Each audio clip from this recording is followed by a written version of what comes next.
I am here in Oklahoma at Mrs. Weber's plantation. This is the end of the trail. Here is the end of the trail, Mrs. Weber's plantation disbandment site. There's an old cemetery here. This is so awesome. I was not expecting to be here today.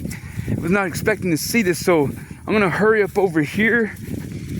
And so this is it in Stilwell, Oklahoma, in Adair County.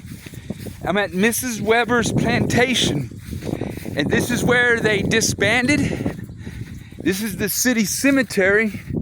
It's been here since 1839. Now, there's some historic markers here, and we are going to see what they say. This is awesome. So here's a lot of old cemetery, a lot of old graves.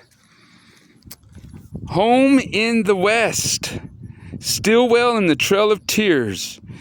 Between September 1838 and March 1839, over 3,500 people arrived here at a dispersal depot known as Mrs. Weber's Plantation. The property was a registration and supplies distribution point for arriving Cherokee as they began new lives in the West.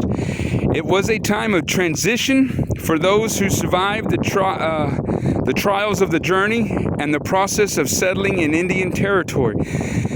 The depot on Aki Weber's land closed in 1841. Nearby are graves of a number of Cherokee leaders, many of whom braved the Trail of Tears. They passed through Mrs. Weber's depot and settled in the local area. So we'll see if we can find some of the graves.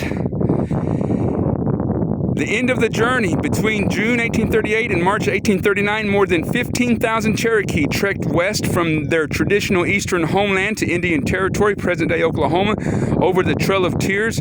More than 1,000 died during the journey westward, and there may have been as many as 4,000 that died as a direct result of their forced migration. Once they arrived in their new homeland, Cherokee detachments disbanded at one of 7 disbandment depots, the most popular being sites near present-day Spavinaw, Westville, and Stilwell. In accordance with the Treaty of New Echota, the new arrivals were promised 1 year of substance provisions to be distributed at one of 5 depots in the Cherokee Nation. That year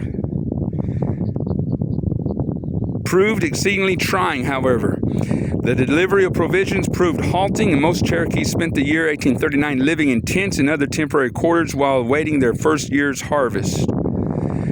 The number was found to be 489. I have issued a sufficient quantity of cotton domestic to the Indians for tents to protect them from the weather, as they were for the most part separated from their homes in Georgia without having the means or time to prepare. Lieutenant Edward Dees, June 1838.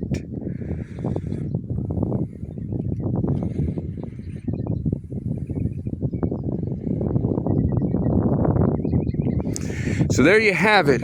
I will look around this cemetery and see if I can locate any of the Cherokee graves that are here.